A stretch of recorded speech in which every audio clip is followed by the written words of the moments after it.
Vamos ser bem claro, a gente não precisa do Estado para fabricar margarina, para fazer avião, para fabricar aço, distribuição de gasolina. Na boa, não precisa.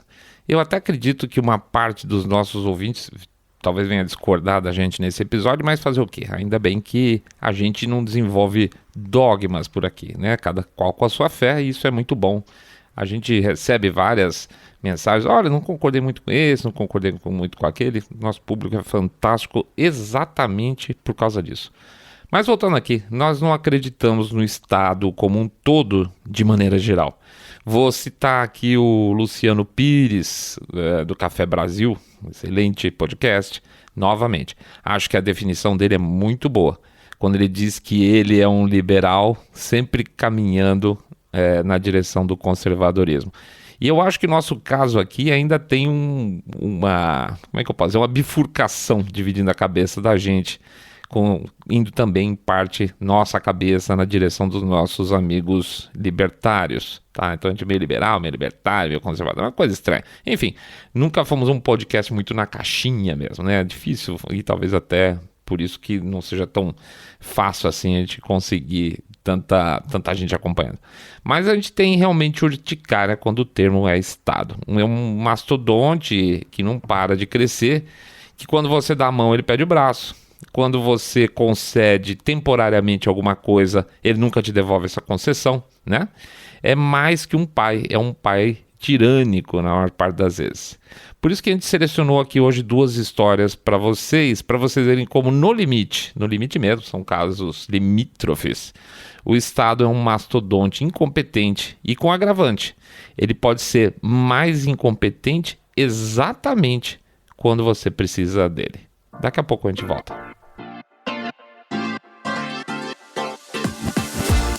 Saindo da bolha.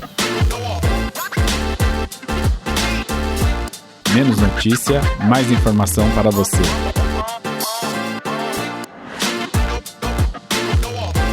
O Estado realmente se preocupa com você?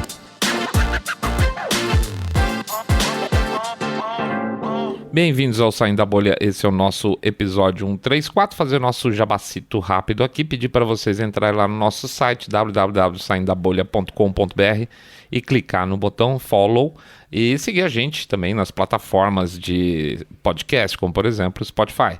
Pede também para seguir a gente lá no YouTube, dar o likezinho no episódio, lembrar do sininho para notificação, fazer algum comentário se achar que vale a pena.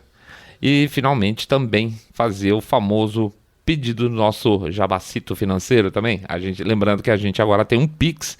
O código do Pix é ótimo. O código do Pix fica em todos os episódios, quando a gente publica nas redes sociais. E tem um QR Code também que fica lá no nosso YouTube durante o episódio, quando a gente tá falando aí. Tá, pronto, falei daquele jeito tudo errado. Não consegui fazer meu jabá certo hoje. Oh, meu Deus. E a gente lembra também que, por favor, que 1, 2, 5, 10 reais pingado não é seco. Ah, não vou dar R$1 só pra você sair da bolha, coitado. Vai ficar ofendido. Fica ofendido nada, gente. A gente junta um monte de aí, paga um monte de cota, tá? Lembre-se disso. E também lembrar da sugestão dos nossos ouvintes, R$1 por episódio. R$1 por episódio também é o mesmo caso, gente. Pingado não é seco, tá? Sempre ajuda muito e a gente sempre é muito grato, tá bom? Vamos lá em frente, vida que segue. O último dia da sua vida. Imagina aí você num sábado lá na boa, acorda, tá sentado tomando seu café da manhã, de repente tá sentado lá na mesa tomando café da manhã com a família, tá a televisão ligada. Ou aproveita o dia que tá bom, tá gostoso, sábado cedo, você vai dar uma corrida no calçadão na praia, não é definitivamente meu estilo, mas um monte de gente saudável ora como não. Ou vai dar um passeio, vai dar uma ida lá na padoca, sei lá. De repente, você é uma pessoa que, sei lá, trabalha no varejo, trabalha sábado, tá lá ganhando a sua vida, lá com a loja aberta. Ou então você tá tranquilo aí pensando em algum lugar aí que sua família tá segura em casa, ou tá preso no meio do trânsito, né? Pensando, poxa, que saudade aí da minha família, eu tô aqui preso no trânsito, tá louco ficar em casa sabadão. Gostoso. Sábado de manhã, com sol, aquele clima legal. Tá? Montou esse momento na sua cabeça, né? Tranquilo, uma coisa bacana. Dia a dia das pessoas, uma manhã boa. Nessa mesma hora, imagina o seguinte, um funcionário do HEMA, que seria a Agência de Gerenciamento de Emergências no estado lá do Havaí, chegou para trabalhar, tá? Mais ou menos esse horário, 8 e pouco. Aquele momento, o que estava acontecendo historicamente, em termos de contexto? Tinha a Coreia do Norte, que estava lá fazendo testes com mísseis, aí falando sobre mísseis nucleares, que tinha aumentado o alcance dos seus mísseis. O Trump ainda não tinha chegado naquele momento histórico lá de visita para o ditador coreano, as coisas estavam quentes ainda, tá? E por isso o estado do Havaí, naquele momento, você está vendo, a gente está falando de Trump, nós estamos falando de há 4 anos atrás, mais ou menos, o estado do Havaí então decidiu que era hora de colocar em prática, de volta, que eles tinham desativado, o sistema de aviso de emergência para o caso de um ataque nuclear, tá? Vamos botar de volta uns alarmes lá? Vamos. Muito bem. Sabadão gostoso, né? Aí chega o funcionário do EMA, né, que é esse organismo, e vai fazer o pré-teste desse sistema de aviso na troca do turno dele. A FEMA, que a gente vai falar mais para frente, que é que cuida de desastres naturais lá nos Estados Unidos, havia permitido que esse EMA, que é o havaiano, usasse a infraestrutura deles. É uma estrutura de avisos de catástrofe natural que eles encaixaram aí para essa questão dos eventuais ataques nucleares, tá? Então, um funcionário lá vai, senta na cadeira dele, na troca do turno, e vai ver se o sistema lá do EMA tá ok. Agora imagina o seguinte, agora você tá lá de boa, como eu falei, de repente o seu celular começa a piscar uma notificação. Você dá uma olhada para ver o que está escrito nessa notificação, está escrito assim, ó: alerta de míssil balístico em direção ao Havaí. Procure abrigo imediatamente.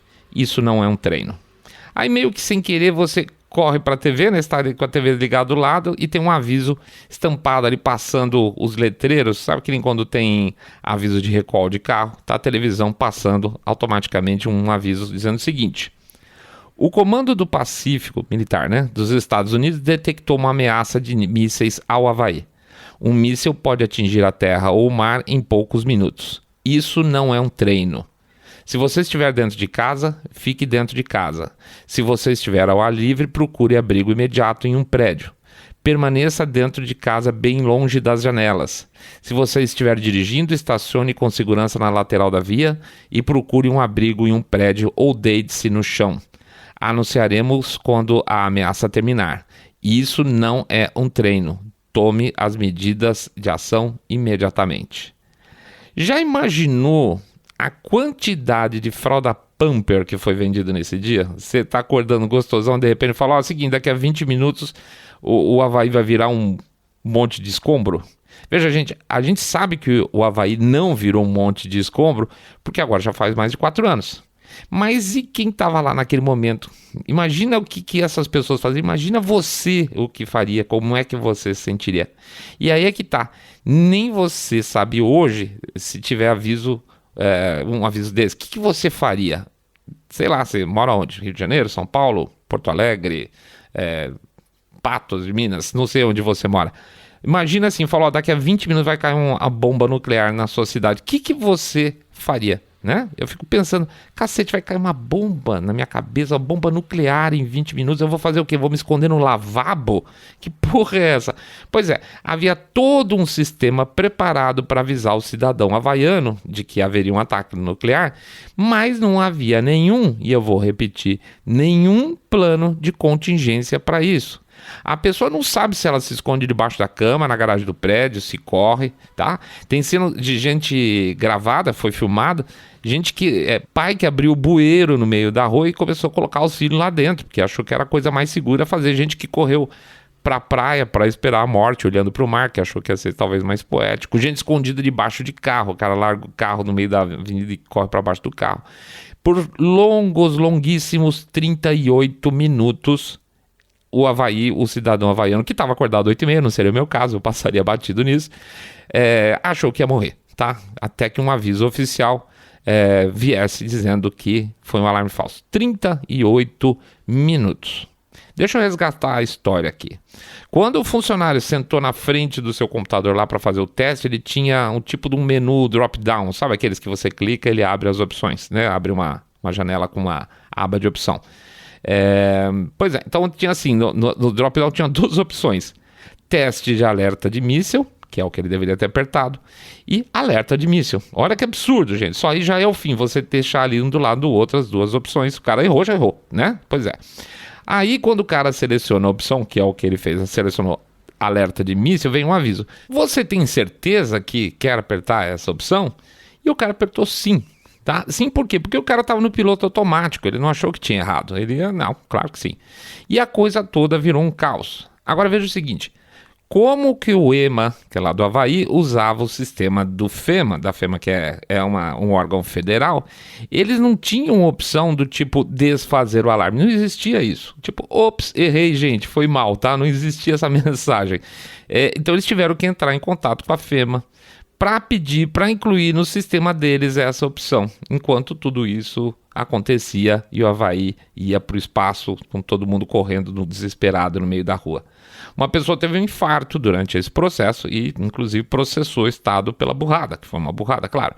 Mas o ponto que me pega mais nessa história toda é o que adianta todo um sistema de avisos se não tem nenhum apoio para o sujeito. Basicamente, o sistema dos caras é falar, você vai morrer, tá? Não tem o que fazer, corra. O que eles falam, corra e procure um buraco, tá? Você quer morrer bem passado ou mal passado? É isso, acabou. Basicamente era isso. E aí a gente vê a política, e é onde a gente tem o nosso problema com o Estado, geralmente, a política se misturando e é onde o Estado acaba sendo emporcalhado, tá? Onde é governo e onde é Estado. O governador do Havaí, na época, que por sinal é o mesmo até hoje, tá? Desde 2014, né? É um democrata. Ele e a Tulsi Gabbard, por sinal que é das menos piores do democrata, estavam bombando muito em cima dessa história de que os mísseis podiam chegar no Havaí, que o Trump estava demorando, que ele tinha que negociar, que agora estava todo mundo em risco. Bomba, bomba, bomba, bomba, pessoal com medo. E aí veio a ideia de fazer o quê? Vamos resgatar os sistemas de alarme. Entendeu que, na verdade, o sistema de alarme que causou essa história toda foi basicamente uma manobra política para dizer que o Trump não estava fazendo nada? É isso, basicamente. O Estado que tinha que preservar pela segurança e o bem-estar das pessoas, proteger, ela estava colocando em risco as pessoas porque era uma manobra política, dizer, acho melhor a gente ter um aviso de ataques nucleares daqui para frente. E a coisa deu muito errada, tá? Quando você pega essa história e você encaixa nacionalmente, acontece uma coisa muito engraçada. Uma das principais matérias que teve, por sinal até bem escrita sobre o assunto, termina dizendo o quê? Que nessa data o Trump estava jogando golfe. O Trump estava lá jogando golfe, nem ligou, a Casa Branca nem deu pelota. Claro que não deu pelota, porque foi uma barbeiragem de uma organização, não, uma agência estadual. A agência estadual do Havaí que fez.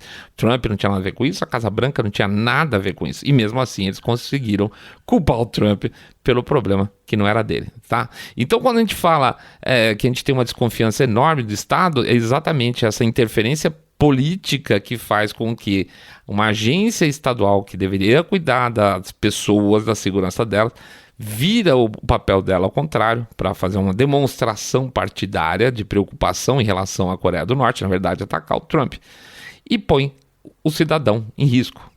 Esse é o Estado que a gente odeia. FEMA e Porto Rico. Em setembro de 2017, o furacão Maria, que chegou até a categoria 5, mas bateu de chapa lá em Porto Rico com categoria 4, fez uns estragos enormes na ilha. Lá foi absolutamente devastador.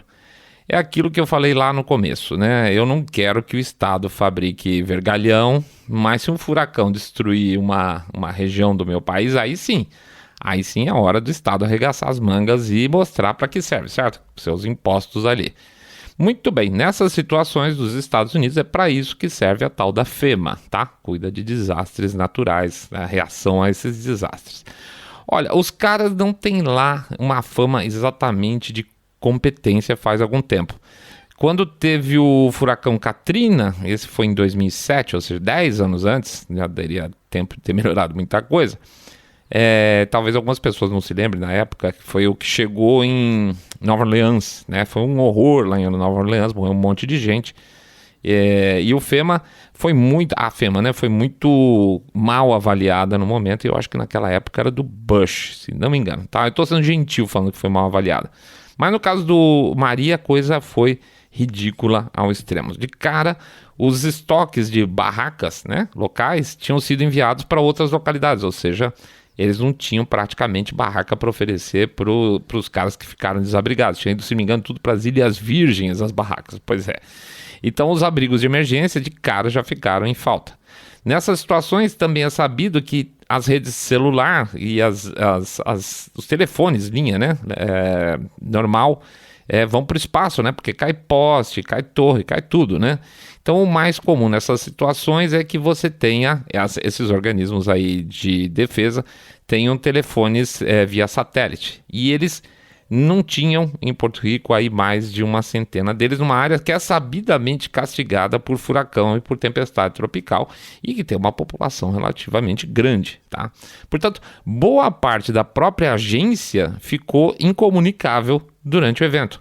Mesmo raciocínio, a FEMA tinha 695 geradores de energia em estoque, tá? Pelos Estados Unidos. 30 ficavam em Porto Rico. Tá, então, para que eu quero um gerador de emergência, sei lá, numa área de baixo risco, e eu vou deixar 31 só numa área de alto risco, área sensível demais para ficar descoberta. Só em função da emergência, para vocês terem uma ideia, eles tiveram que comprar mais 2.000, tá? Você vê o tamanho do buraco. E que demoraram uma eternidade para chegar na ilha, e a gente vai comentar por quê, inclusive. Ou seja, não adianta nada você mandar 2.000 geradores depois que as coisas já estão sendo resgatadas. E imediatamente uma quantidade enorme, então, de suprimentos começou a ser enviada para a ilha, embarcada em container para chegar lá em Porto Rico. Mas os sistemas de tracking desses containers não funcionaram. A agência não sabia para onde estavam indo as coisas. E nem o que estava indo, e nem de quando que ia chegar, estava chegando onde, não sabia porcaria nenhuma. Os containers eles vinham com uma inscrição assim, suprimento para desastre. Então o que acontecia? Podia ter qualquer coisa lá dentro, né? Água, remédio, barraca, roupa, os celulares lá, os telefones via satélite. Então isso obrigou a fazer o quê? O pessoal desviar a atenção do pessoal que devia estar cobrindo ali o pessoal em área de desastre para ficar abrindo container para tentar descobrir o que estava dentro conforme eles iam chegando. Não tinha como direcionar sem saber o que tivesse lá dentro. Tem que abrir um container inteiro e separar tudo. E acabaram perdendo um tempo enorme e gente, né? E recurso humano para tentar descobrir o que vinha em cada um daquelas centenas de containers que vinham chegando. Estima-se, por causa dessa zona toda, que mais ou menos um quarto de bilhão de dólares em suprimentos e doações simplesmente sumiram no caminho entre a origem e as vítimas, basicamente porque não tinha track nenhum. Mais ainda, por falta de planejamento, foram preparados embarques de mais refeições e água do que necessário, tá? Então eles saíram correndo e falaram assim, quanto precisa? Não sei, faz 5 milhões e meio de refeições aí que dá. Não era isso tudo, era demais. E aí o que aconteceu? Enquanto se perdia um tempo enorme para fazer mais do que era necessário, não era embarcado para quem precisava. Então numa ponta você tinha um caminhão de comida e água para ser embarcado, e na outra ponta você tinha um monte de gente morrendo de fome e sede, tá? Pior, vou conseguir piorar mais essa coisa. A parte do que a FEMA mandou, enviada como o que eles chamavam de kits de alimentação, na verdade eram caixas e caixas e caixas de junk food, batatinha frita, salgadinho, bala, chocolate. Agora imagine o seguinte, gente. Você está numa zona de desastre, tá? Sua família está numa zona de desastre, sem água potável, sem luz. E a sua primeira refeição vai ser um pacote de Ruffles, tá? Você vai beber com que água você vai tomar para tirar esse salgado da sua boca? Nunca se faz isso numa situação de emergência, exatamente por isso, para o cara não ficar com sede. Ou seja, no resumo, Porto Rico, que não é um estado americano, mas é um estado livre associado, como eles falam, é um território, não é por não ser um estado que ele deveria ficar fora do governo federal. Então, o problema não é que foi em Porto Rico, o problema é a FEMA, tá? É exatamente isso. A FEMA não sabendo trabalhar com desastres naturais. A FEMA não tem uma estrutura forte o suficiente, então, em Porto Rico. A gente falou, barraca, tenda, telefone gerador, nada, tudo abaixo do esperado. Junta isso, então, um processo podre de logística, fazendo com que o que deveria ser rápido fosse mais devagar. Então, gente, que planejamento é esse? Eles têm 11.500 funcionários nos Estados Unidos. Eles têm um budget de 28 bilhões de dólares num ano para trabalhar com desastres, e não tem desastre nesse nível todo o tempo. Fala sério, não era para prestar um serviço extremamente mais profissional? Não era para esperar mais do Estado exatamente na função dele quando é a hora? Não é isso? Por isso que a gente abre o episódio falando, desculpa, a gente não confia no Estado. Se ele falha nas obrigações básicas, se ele falha exatamente no momento que o cidadão precisa, se ele falha, como lá no primeiro exemplo nosso, criando uma situação de risco para as pessoas que moram lá dentro por questões políticas, imagine então na hora de fazer vergalhão de aço, que porcaria que vai acontecer. Não é isso? Então, gente, Estado, de maneira geral, a gente passa reto aqui, tá bom? É isso aí, pessoal, a gente agradece a presença de todo mundo. Esse é o nosso episódio 134. Próximo episódio, respondendo aí as perguntas do Pergunte ao Seu Saindo da Bolha. Vamos bater um papo com vocês com as dúvidas que vieram no período, beleza? Vamos lá, a gente pede para vocês entrarem lá no site www.saindabolha.com.br e clicar no botão follow. Ou seguir a gente no Spotify, Podcast Addict, Google Podcast, Apple Podcast. Pede também para seguir o nosso canal no YouTube, dá o like, faz o comentário, clica no sininho. Ó, falei bonitinho dessa vez. Pede também para fazer um share do episódio, por favor, para não esconderem tanto a gente assim. Pede para fazer o famoso boca a boca sarado, avisando seus amigos que vocês estão acompanhando o podcast Cabeça de Direita Limpinho, supimpa que detesta o politicamente correto e muitas vezes o Estado. E finalmente pede para anotar também o nosso endereço do canal do Telegram. Olha lá, bit.ly/Telegram-bolha, bit.ly/Telegram-bolha.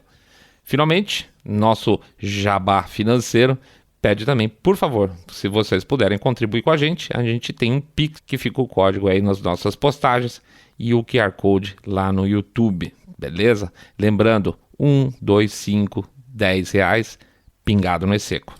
E finalmente também lembrando a sugestão de vocês mesmos, de R$1 por episódio, tá? R$1 por episódio ajuda uma barbaridade, a gente agradece que tem gente que tá entrando nessa carreira já e tá ajudando pra caramba, vai por mim, beleza? Muito obrigado por tudo, vamos lá, resto da semana, sexta-feira a gente volta a bater papo, respondendo as perguntas do Seu Saindo da Bolha, tá bom? Grande abraço pra todos, fiquem todos muito, mas super bem. Saindo da Bolha.